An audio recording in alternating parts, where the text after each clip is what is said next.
Bonjour, bonsoir, ici Tamikawa, je suis ravi de vous retrouver dans cette vidéo dans laquelle je vais vous parler de Hong Kong. Alors Hong Kong, c'est une ville qui depuis pas mal de temps effectivement est hyper concentrée sur le business. C'est une ville qui comprend environ 7 millions d'habitants, climat tropical, donc voilà, il y a beaucoup de végétation, c'est vraiment sympa. Sur Hong Kong, ce qui est assez étonnant, c'est que 80% du territoire est rural et 20% est urbain, ce qui est quand même assez impressionnant parce que c'est une ville où il y a quand même beaucoup de buildings. Mais voilà, ça reste effectivement une île qui est assez intéressante. Alors l'autre point qui est intéressant, c'est de revenir sur l'histoire. Donc Hong Kong a été cédé à la Grande-Bretagne, je pense en 1842, si mes sources sont bonnes. Et c'était effectivement un territoire qui a été laissé à la Grande-Bretagne pour lui permettre d'en faire effectivement un centre consacré au commerce. Donc il y a le coton, il y a le thé, il y a l'opium également, mais bon voilà. Et depuis cette époque, Hong Kong a toujours été effectivement un port très important au niveau mondial. Et il y a eu énormément de commerce qui s'est fait. Alors c'est également une ville où il y a beaucoup de shopping, notamment sur le plan électronique, etc. L'électronique, c'est beaucoup moins cher qu'en Europe par exemple.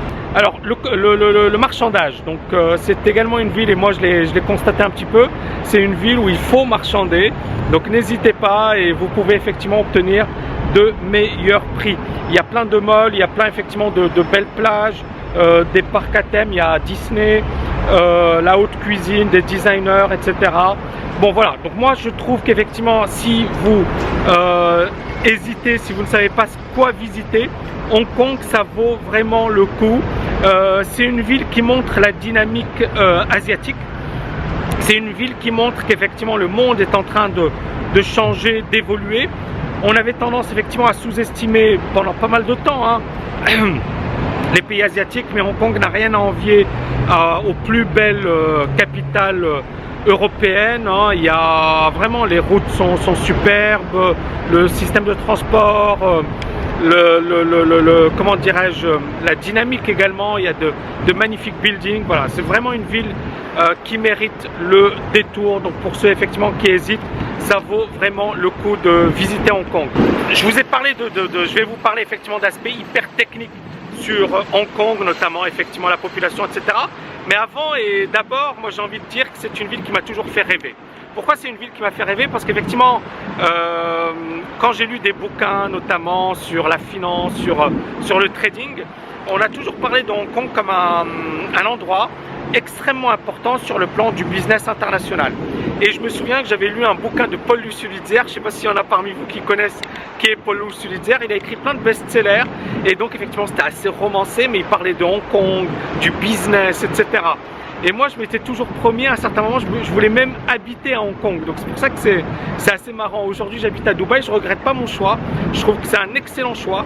Mais Hong Kong fait partie effectivement des villes internationales, des villes dynamiques, des villes où il y a effectivement une ambiance de malade sur le plan business. C'est-à-dire qu'effectivement les gens là qui sont là ne sont pas là pour tricoter, ils sont là pour gagner de l'argent et pour faire de belles choses. Alors encore une fois, il y a des personnes qui vont taper dessus et qui vont dire ouais mais pourquoi tu parles d'argent, etc.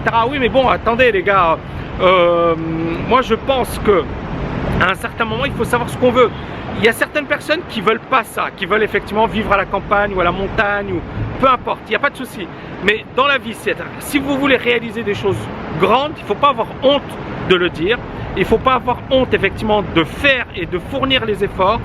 Tout le monde ne gagne pas d'argent. Et puis bien évidemment, si par exemple, je vais vous donner un exemple très simple. Et on diverge un petit peu mais c'est intéressant.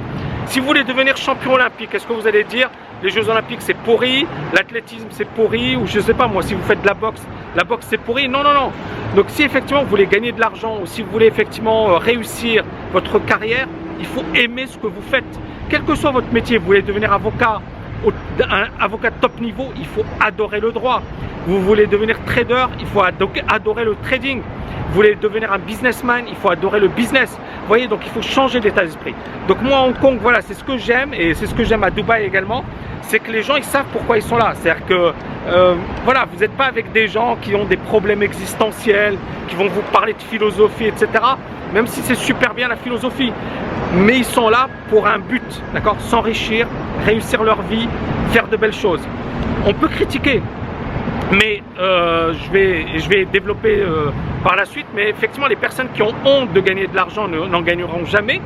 Et moi, pour moi, il y a pire que, comment dirais-je, avoir cette envie ou cette ambition. C'est les personnes qui donnent des leçons de morale, parce qu'il y en a plein. Il y a plein de personnes qui donnent plein de leçons de morale. Mais quand par exemple vous allez leur dire aidez-moi ou s'il te plaît, est-ce que tu peux me financer, bah, il n'y a personne. Donc il y a beaucoup de personnes qui donnent des leçons de morale, qui vous sortent des grandes théories, etc. Mais ils ne sont pas là quand vous avez besoin d'eux. Moi je préfère les gens qui font des choses et qui aident, d'accord, et ces gens-là, effectivement, je les apprécie beaucoup plus et j'ai beaucoup plus de respect pour eux que pour les personnes qui vous donnent des leçons de morale, qui font de la philo. Mais les gars, effectivement, voilà, si vous cherchez vraiment, si vous creusez vraiment, ils ne sont pas vraiment là. Merci infiniment et je vous dis à très très bientôt, chers amis.